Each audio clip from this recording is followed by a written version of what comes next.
All right. All right. All right, y'all jumping on. Hello, hello, hello. Hey, hey, hey. Thank you for joining. Thank you for jumping in.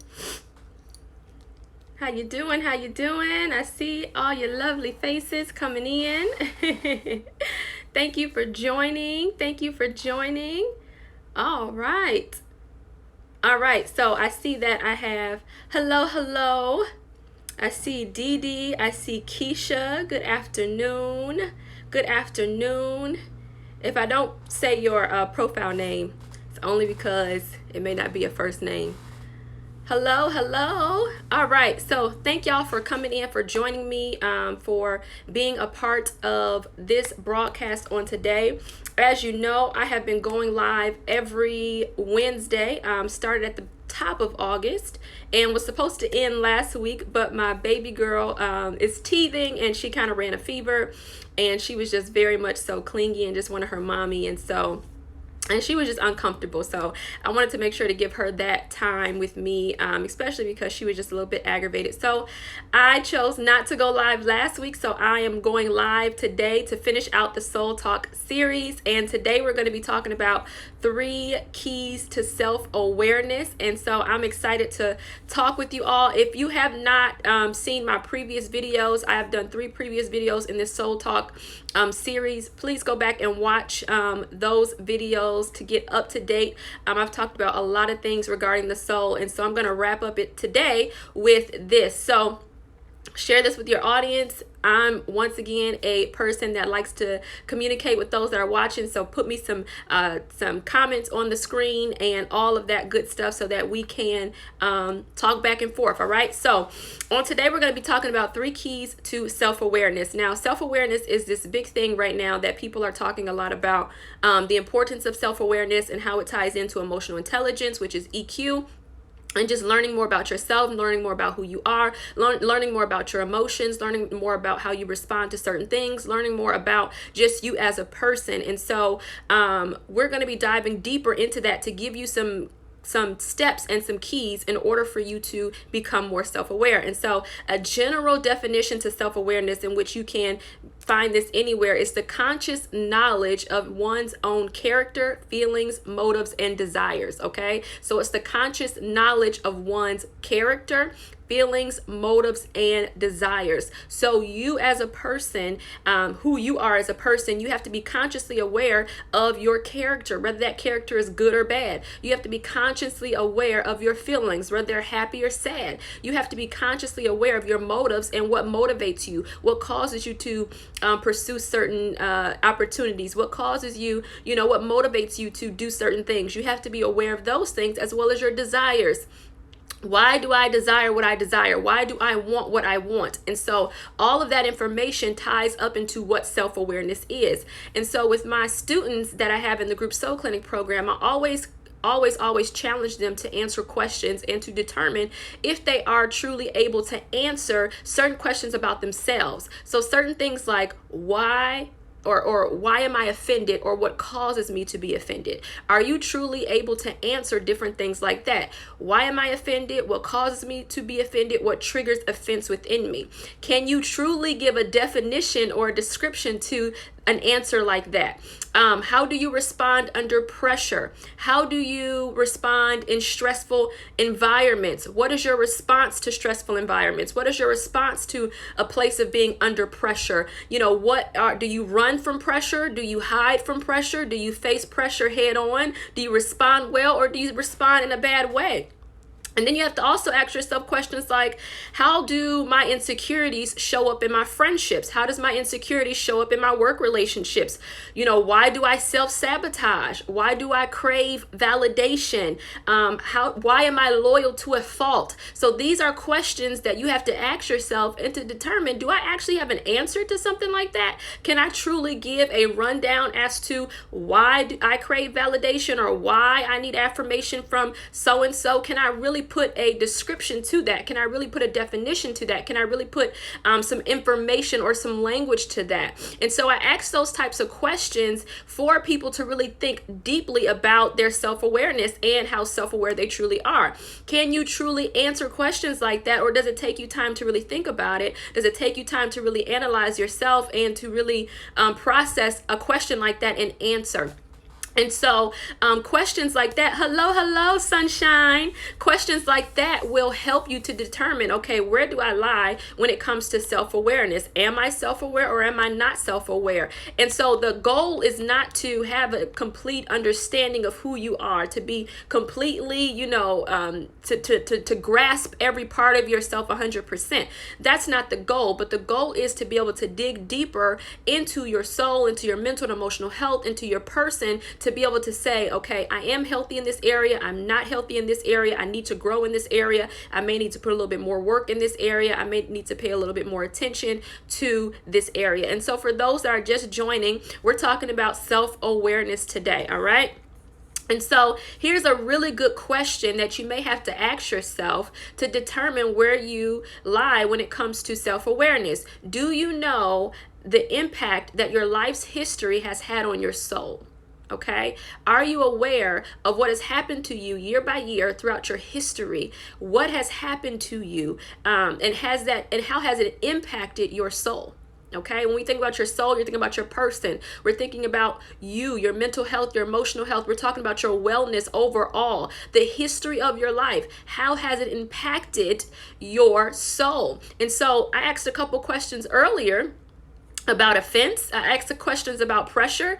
I asked questions about your relationships, your friendships. I asked questions about self-sabotage. I asked questions about validation and being loyal to a fault. And so you have to realize that these are byproducts of your life's history and the impact that it has had on your soul. And so if you are a person that's strongly struggling in those areas, needing and craving validation, a person that is in cycles of self-sabotage, a person that does your insecurities show up in a negative way in your friendships and your work relationships. You don't do well under pressure or handle stress very well. Well, that's a telltale sign that maybe the things that you've gone through in life is impacting you in a negative way, and you need to work through some soul things. And so that's an encouragement to you. That's a measurement to you. That's a helpful point to help you grow in your understanding of self-awareness, to grow in your own personal understanding of who you are as a person, and to grow in your mental, emotional, and soul health. Y'all following me? And so those are questions that you can ask to first open up this whole discussion about self-awareness. Am I even self-aware? Where is my strength in this area? Where am I weak in this area? And so some people, believe it or not, are just completely disconnected from themselves. Some people are completely disconnected from their own selves, okay? So you can be who you are and be completely disconnected from your emotions, completely disconnected from your feelings, completely disconnected with what's going on in you internally. You can be completely disconnected from all of that. And so I've heard many people say, I work with clients all the time, and they'll say things like, okay, I'm angry, but I don't know why I'm angry. I'm just angry. Okay. Or you may be in a funk today. Maybe you're in a mood today and you're like, I'm just in a bad mood. I just don't feel like talking or being bothered. Okay. So, but what is the background information? What's happening in you internally that's causing you to produce anger? Why are you angry? What's happening in you internally that's causing you to feel down or causing you to feel upset today, or you don't want to be bothered? Why is your phone on do not disturb? Just different things of that nature. You have to question yourself and realize that when you don't have answers to those types of questions, then you are not self-aware. There's some areas in you that you are not necessarily self-aware in, and you need to grow in your self-awareness. All right. So I'm going to give you 3 keys towards the end, but I want to break down this information for you so that you have a backdrop of self-awareness, as well as I'm speaking, start to think about, apply this stuff to your own life and say, okay, wait a minute. How do I actually respond to something like that? How do I actually feel? Is that me? Am I that person that has an emotional day and I can't give any type of language to what I'm feeling or what I'm experiencing or what I'm going through? Do I self-sabotage? Am I craving validation? What am I dealing with? And so I want you to measure your own self as I speak through some of these areas, all right? And so honestly, the reason behind the disconnect for many people, and I talked about this in my video that I did earlier this month, 2 reasons why you haven't obtained soul health. The reason behind is a barrier of denial. The main barrier to becoming and growing in your self-awareness is denial. Okay, that is your main barrier. A lot of people refuse to admit their own faults or one's own flaws. Okay, you refuse to accept your flaws, admit to your flaws, or you just refuse to look introspectively at problem areas within your soul. Okay, so when people are disconnected from their person, disconnected from their emotions, disconnected from their feelings, disconnected from being able to put language to what's going on internally, it's usually a barrier of denial. I just refuse to think that that's me. I refuse to say that I'm the problem. I refuse to look at it as I have the issue. I refuse, yes, I am going to save this live, to look at it as, I have faults, I have wrongs. Maybe I am the wrong person in this situation. I refuse. I am in denial. So if you want to grow in self-awareness, you have to get rid of denial. Denial is going to continue to be a barrier for you to grow in self-awareness. All right. So you have to be able to say, let me look introspectively at myself and problem areas within my soul. I have to look at me and say, okay, maybe everybody else isn't lying. If 3 people have said that I'm this way, maybe I am this way and I'm overlooking it. Maybe, in this situation, if I go to friendship to friendship to friendship, maybe I am the problem and they're not the problem. Maybe there's something within me that I need to change. Whatever it looks like for you, if people are slandering your name, if people are talking about you in a bad sense, but you see the same patterns and cycles, then the common denominator more than likely isn't them, it's probably you. And so you have to have the courage to be able to say, you know what?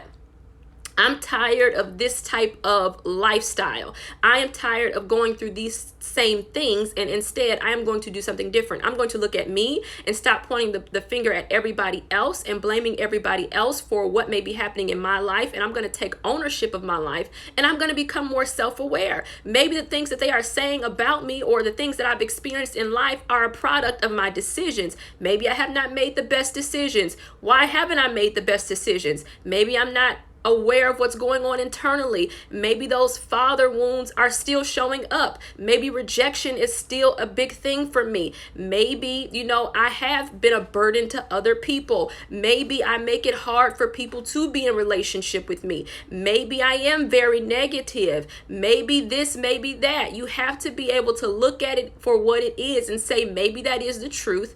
I'm going to put my big girl, big boy pants on, and I'm going to deal with this thing head on. That is what self-awareness is about. All right. So you have to be willing.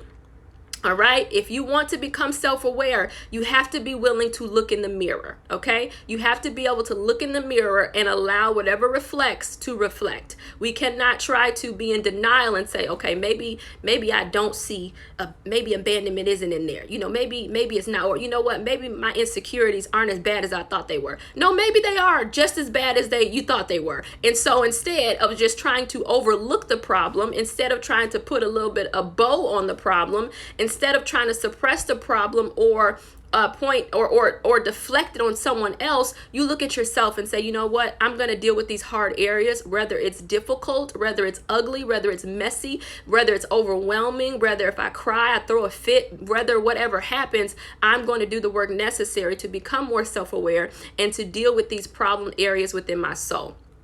All right. Was that like an ouch for y'all? A little bit of an ouch. Oof. Listen, I put myself through it, so I'm not going to give you any information that I don't apply to my own life. All right.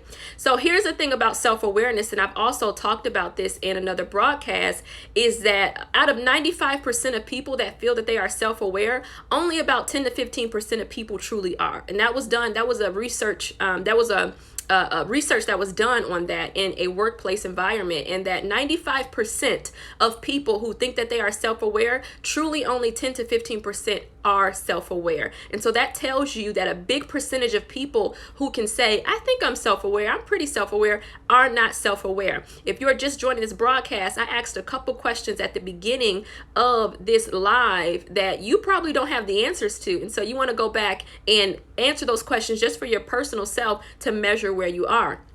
And so if you want to grow in your soul health, okay, you have to become more self-aware so that you know exactly what's happening within the soul. Most people think that they are self-aware, but they have not looked introspectively at themselves to say, I've analyzed my inner workings, and I know what's happening. People just want to say that they're self-aware because they can say, oh, I know how I may feel about a certain thing. I feel like I know how I'm going to respond to a certain thing. But have you really analyzed your person? That is the most important thing here. It's not about how you responded at one point or how you typically respond. It's usually how you respond in unfamiliar situations or uncomfortable situations, like when you feel like you're in a place of shame, a place of embarrassment, when you feel that you're rejected, when you feel like you're being overlooked, when you're in pressurous situations or a lot of stress. That is when what's inside of you is going to come out.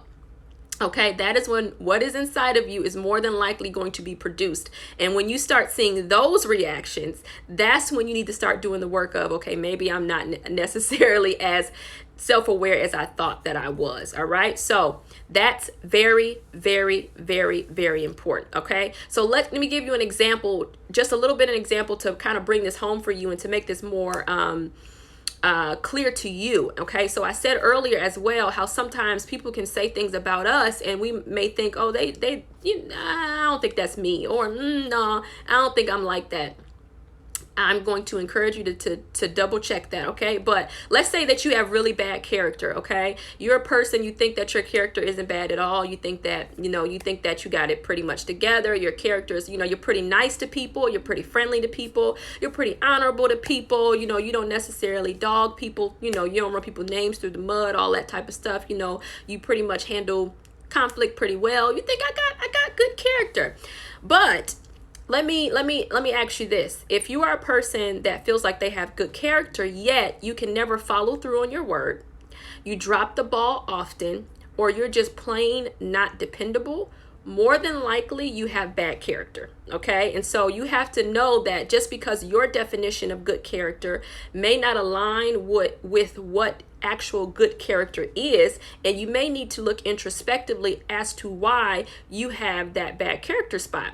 And so if you can't follow through on something that you have told somebody, if you are constantly dropping the ball and you're just plain on not dependable, I can't call you and be like, I know I could depend on such and such. I know I can depend on such and such. Yes, you may be nice. Yes, you may be loving. Yes, you may be friendly to people, but there's an area within you that doesn't necessarily align with good character. And so you have to realize that you have to look at everything. We're not just going to look at the good parts of you. We're going to look at the bad parts of you as well, in the areas that need some work, that need growth, that need you to mature a little bit. And so when you can look and say, okay, I know I have these good areas, but let me work on these areas because I see that this has been a problem and a repetitive cycle in my life, that is taking ownership and doing the work to become more self-aware. Okay. And so when you see problem areas within yourself, within the way that you respond, within your decisions, if you see problem areas where the same people are repeating the same things about you,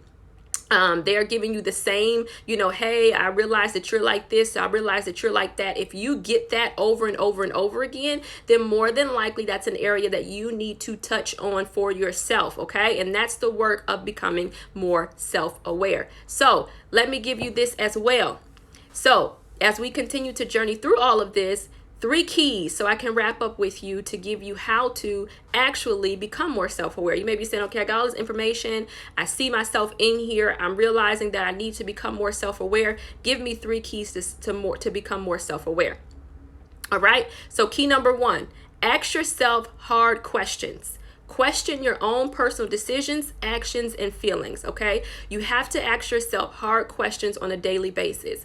Why do I feel the way that I feel? Why did I respond the way that I responded? Why am I becoming emotional about X, Y, and Z? Why did that hurt me? Why did that offend me? Why in that moment did that trigger insecurity within me? Why in that moment did that trigger rejection within me? Why in the moment did that happen? Okay, so you have to ask yourself hard questions. Number 2, you have to sit with your thoughts daily. You need to set aside time, 30 minutes, 20 minutes, an hour, to just process through your feelings and your emotions. This helps you to understand yourself. This helps you to be able to process what you're actually feeling and to have an understanding of what you're feeling, okay? And have an understanding of how you actually feel and why you feel the way that you feel. If you're not sitting with your feelings daily, more than likely you're missing out on time to be able to really process through your inward workings, what actually hurt you, what actually disappointed you, why you are discouraged. And so we have to connect ourselves back to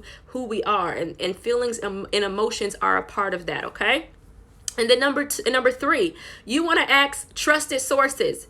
Do my words align with my actions? And are my actions aligning with my responses? Okay, people that you trust, people that know you, your friendships, your mentors, accountability, people that support you. You want to ask them to give you true, honest information about yourself. Do my words align with my actions? And are my actions aligning with my responses? If the answer is no, then there's areas that you need to grow in when it comes to becoming self-aware. All right. So if they give you they give you back and they like, ooh, yeah, no, you usually say this, but that never happens. Or, you act one way, but you don't necessarily, that's not how you are. If they just start saying different things like that, then that's giving you an opportunity to say, okay, thank you for your feedback. I need to work on these areas within myself and to grow in my self-awareness. All right. So those are your 3 keys.